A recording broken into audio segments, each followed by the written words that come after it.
Hi, I'm Coach Corey Wayne, and this is my video coaching newsletter. And the topic of today's newsletter is going to be texting that attracts women versus texting that repels women and ruins attraction. I've got an email here from a guy who looks like I think he read my book once, and he got himself online, an online dating profile, and then he had one gal that responded to him that he went out and actually went to lunch with her. And that was like a month ago, and they haven't even gone out. And in the meantime, he's discontinued his online dating account, and he's not talking to any other women, which, you know, when that happens, it's like, how are you going to practice if you're not talking to anybody else and you only got this one girl who's really not paying you much attention? And that's what a lot of guys do. They get themselves in this trap of, oh, this one girl, this is it. This is the girl I'm going to be with. And then they start, acting like a zombie, just like all the TV shows and movie programs that they watch do. It's like, oh, I've got to pursue this girl like a robot until she eventually throws in the towel and I make her mine. And this is how you waste a lot of your time, a lot of your life, and you end up being just very sexually frustrated, having a bad case of blue balls, and not progressing so you can get better with women. He says, "Hi, Corey.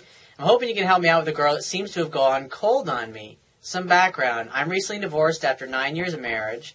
I met a girl online. We emailed for a while. She eventually gave me her number, and then we exchanged texts for a few days.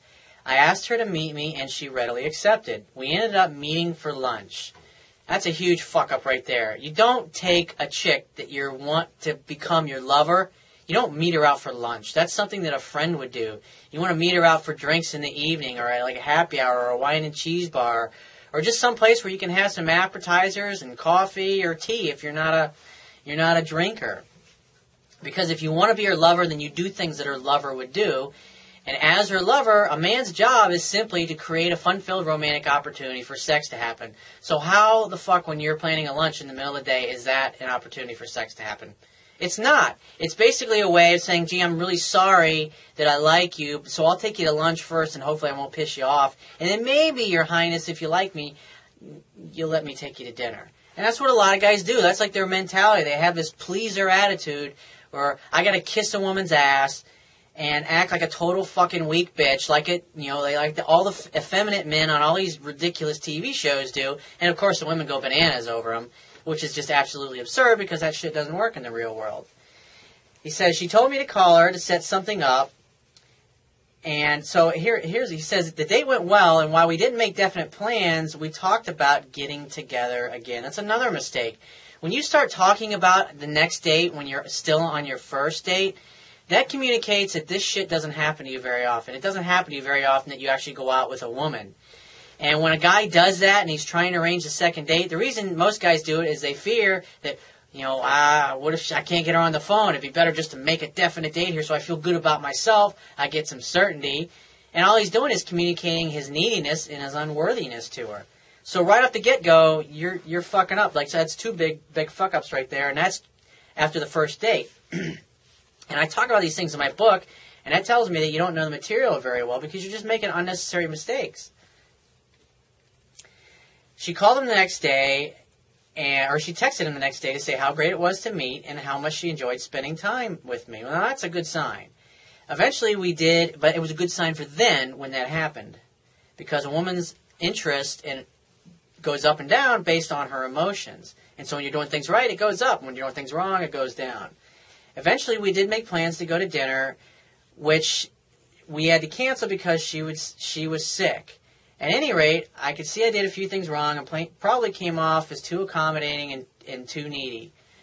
And I'd say, again, when you're fearful that things aren't going to work out or that you're not going to get a second date because you haven't dated enough or you don't date very often, women can pick up on this. They know guys that are successful with other women, and they know guys that aren't. And if they start to get a hint or a perception that you're the only thing they got going on and it's been a long time since they've been on a date, then she's going to think, you know what, this guy's not much of a catch because obviously if there aren't other women trying to win him, then he's probably not that much, why should I be trying to win him? He said, I really didn't want to be insensitive by trying to get her to commit to a firm date when she was really sick. I also let it become too much of a texting relationship. You use the phone, the text, the email for setting dates. trying to have a relationship. And a lot of guys get themselves in the habit of texting and calling women and emailing them and instant messaging them all the time, but yet these chicks never seem to find a time to go out on a date. And every time you ask her out for a date, she's always busy. She's got something else going on. And he says, not sure, she's younger than me, 34 versus 25, and she liked texting. I know I am caught up in the one myth syndrome with her, partially because of the divorce being fairly awful, even though I was the one who ended it, and partially because it has always been my tendency prior to being married. I dumped my online membership and ignored the multiple other girls who had initiated emailing me on there after I met this girl. That's a huge fucking mistake. I mean, think about it this way. You got this one girl you're trying to land, and you're just learning this stuff, and obviously you don't even know the material very well, and so you got nobody else to practice on. And so when you're not talking to this girl, there's nobody else that you can practice on and make mistakes with that's going to help you get better. And so this dramatically reduces the chances of not only having success with her, but any other woman in general, because you've basically taken yourself off the market, and now your whole personal life is on hold for this one girl that you went out and you had a nice, friendly lunch with a month ago. You gotta fucking pay attention to that shit. You just can't ignore those things like they're not happening. Partially because he says, now all I do is I think about this girl only, and that's a problem. You get obsessed with a woman. I think I still deal with confidence issues from when I was younger, even though I have no trouble getting attractive girls to at least go out with me.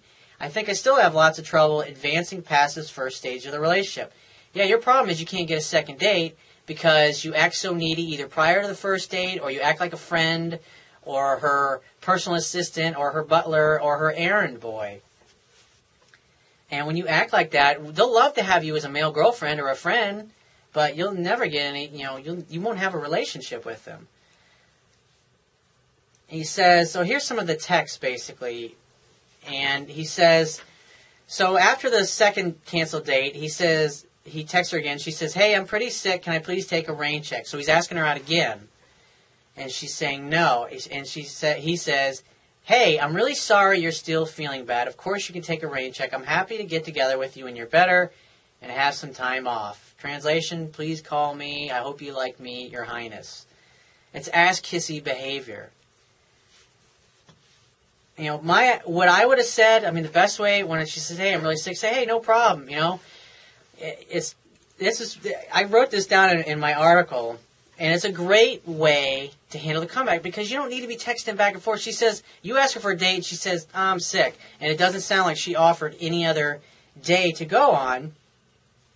And so the best thing that you could say is something like, hey, no problem.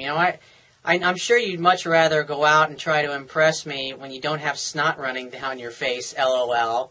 But hey, give me a text when you feel better so we can get together and have some fun again, honey. With a little smiley face. It's just something simple and sweet like that. And you're basically putting the ball in her court and going about your life and letting her see, when you worry about where she is or how healthy she is or if she's over her cold yet, you're putting your life on hold for her. And this way, and plus because you're too scared to risk her not calling you back. And that's what you have to do, is you have to be willing to take that risk for girls to not call you back. And then you realize, well, I guess I fucking blew it with her. On to the next one. But instead, you don't know that, so you're just still sitting here in limbo and things aren't really going anywhere. And she says, thank you, I'm really looking forward to seeing you again. And then he says, it's perfectly okay, I just want you to feel better. No need to try to eat dinner sick, probably thinking, why is this guy wanting to come to dinner when I have strep throat? Just kidding. Upon reading this again, he says, this seems like a stupid text on my part.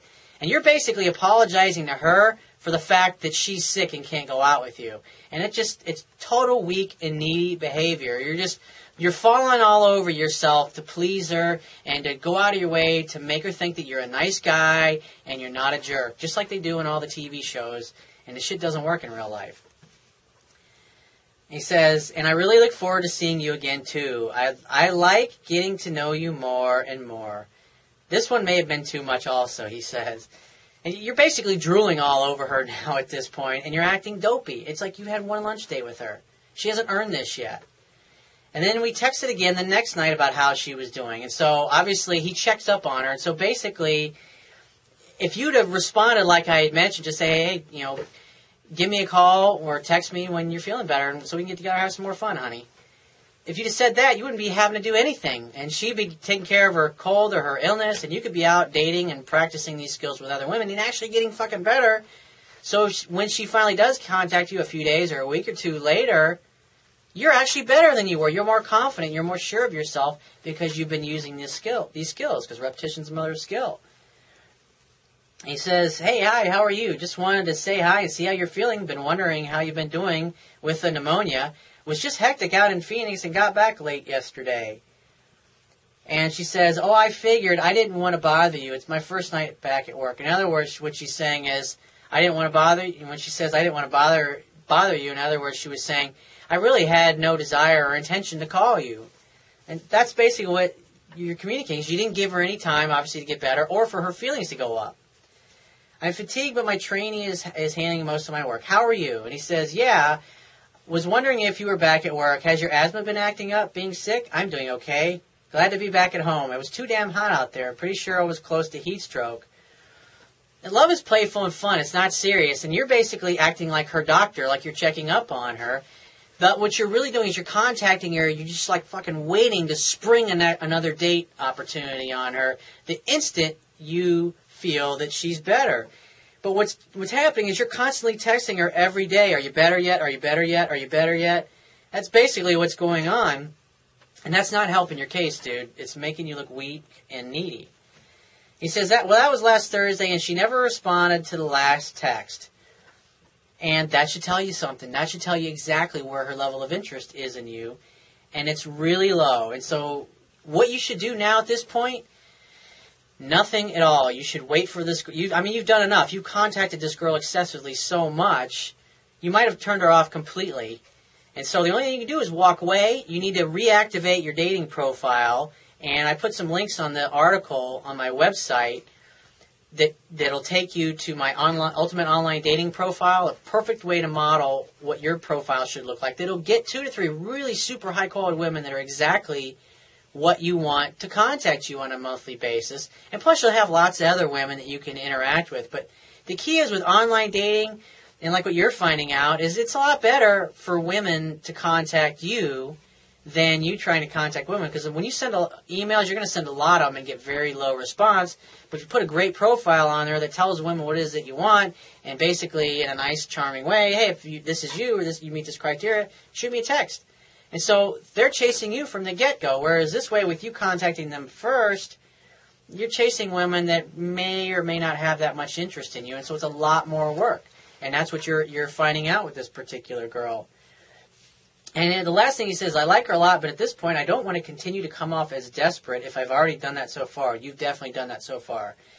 I thought about calling her and directly asking her out, but not feeling her interest due to the lack of contact. And he's like, see? Your spidey sense, your intuition is saying, man, I've already done enough, I should probably back off. And you got to learn to listen to that voice and learn to trust that voice, because there's wisdom in it, and it's telling you, you've already done enough. Just wait for her to contact you. When she does, make a definite date in the evening to get together someplace. And then have 2 or 3 other places that are close by that you can take her to afterwards, like a wine and cheese bar, or maybe a place to play pool or throw darts. Someplace, or miniature golf or whatever. Someplace where you can go and interact with each other physically. Have plenty of time to sit and talk face to face, have a great day.